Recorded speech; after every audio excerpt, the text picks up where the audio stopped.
আজি আমি আমাৰ ভাৰতীয় জনতা পাৰ্টিৰ কাৰ্যালয়ত ভাৰতীয় জনতা পাৰ্টি আৰু অসম গণ পৰিষদ দলৰ সকলো মুখ্য কাৰ্যকৰ্তাক লৈ বিলাসীপাৰা সমষ্টিৰ কাৰ্যকৰ্তাসমূহক লৈ এখন সভা অনুষ্ঠিত কৰিলোঁ। আগন্তুক নিৰ্বাচন আমি কেনেধৰণে পৰিচালিত কৰিম, আমাৰ মিত্ৰজোঁটৰ ফালৰ পৰা অসম গণ পৰিষদ দলৰ প্ৰাৰ্থী জীৱেশ ৰয়ক প্ৰাৰ্থিত্ব দিয়া হৈছে। গতিকে ইয়াক আমি কেনেধৰণে আগবঢ়াই নিম তাৰ কাৰণে দুয়োটা দলেই পৰিকল্পনা কৰিলোঁ আৰু সকলো কাৰ্যকৰ্তাৰ যিটো উৎসাহ দেখিছোঁ, এই উৎসাহৰ পৰা নিশ্চিত যে জীৱেশ ৰয় ডাঙৰীয়া এইবাৰ বিপুল ভোটত বিজয়ী হ'ব। আৰু মই আশা ৰাখোঁ যে বিলাসীপাৰাবাসী ৰাইজে এইবাৰ নিশ্চয়কৈ হিমন্ত বিশ্ব শৰ্মা ডাঙৰীয়াৰ আশীৰ্বাদ প্ৰদান কৰিব, দিলীপ শইকীয়া ডাঙৰীয়াক আশীৰ্বাদ প্ৰদান কৰিব, অতুল বৰা ডাঙৰীয়াক আশীৰ্বাদ প্ৰদান কৰিব।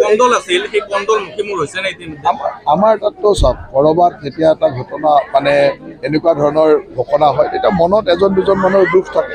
দুখটো থাকিলে দুখ কেতিয়াবা বাহিৰত ওলাই পৰে, সিমানেই। কণ্ডল বুলি কয়, ভাৰতীয় জনতা পাৰ্টীত কণ্ডলৰ কথাটো চিন্তা কৰিব নালাগে।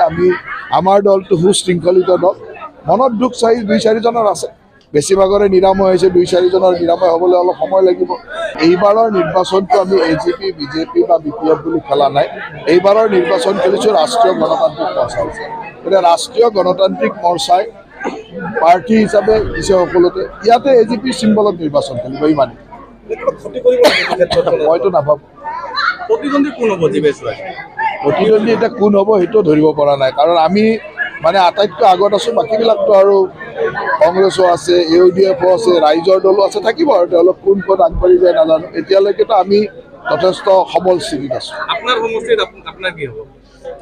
ঠিকে আছে, ৰাইজৰ আশীৰ্বাদ আছে।